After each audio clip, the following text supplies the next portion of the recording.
আসসালামু আলাইকুম।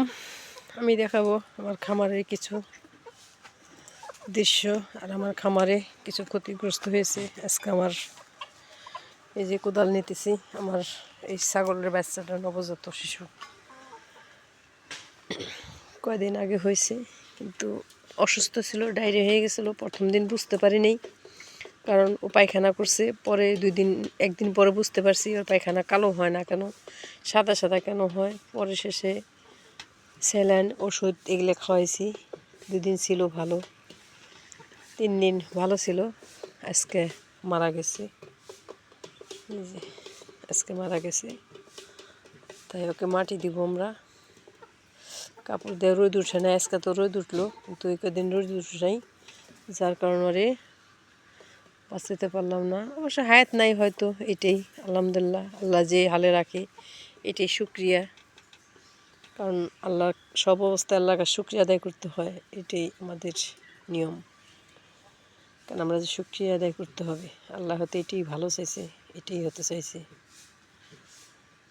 এই জন্যে বলে দিয়ে দন বুঝায় মন কায়রা নিতে কতক্ষণ। আল্লাহ এত সুন্দর বাচ্চা দিছে আমারে ছাগলের ফার্মে, কিন্তু আল্লাহ এত সুন্দর দিছে, দিয়ে কেড়ে নিছে।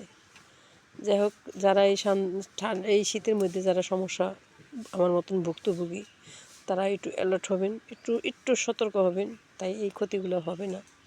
আর যার আল্লাহ ক্ষতি লিখিত হয়, তার তো ক্ষতি হবেই, তার না করলেও কাজ হবে, তার বা যার যেটা ভাগ্যে আছে। তারপরও আমি চেষ্টা করছি, আমি অবহেলা করিনি।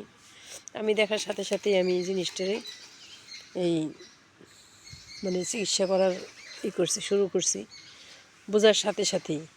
তো আমার সময় দিল না তেমন, চেষ্টা তো যতটুকু পারছি করছি। নিজের তো বুঝাইতে পারবো না, চেষ্টা করছি, হয়তো আমার ভাগ্যেই নেই। অনেক সুন্দর হয়েছিল বাচ্চাটা, জায়গা দোয়া করবেন সবাই।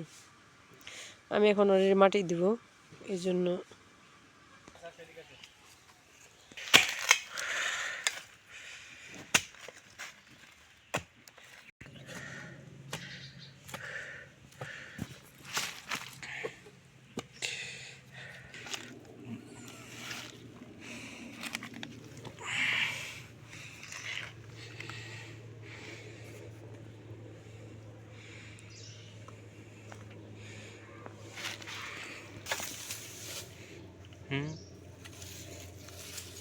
খড় দেওয়া উচিত হলো না।